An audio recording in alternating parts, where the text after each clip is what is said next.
Dati na pong nakiusap si COMELEC Chairman Sixto Villante sa mga politiko na huwag samantalahin ang okasyon para sa maagang pangangampanya.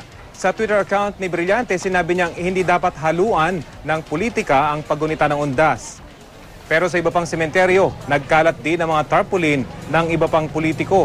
Katulad na lang ng tarpaulin ni Makati Mayor Junjun Binay sa Manila South Cemetery. Pero ayon po kay Binay, matagal na raw silang may tent na may mensahe tungkol sa undas. Susuriin daw nila kung luma na ang mga ito.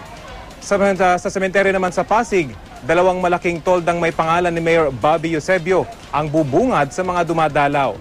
Sinisikap pa rin ng GMA News na makuha ang kanyang panig kaugnay rito.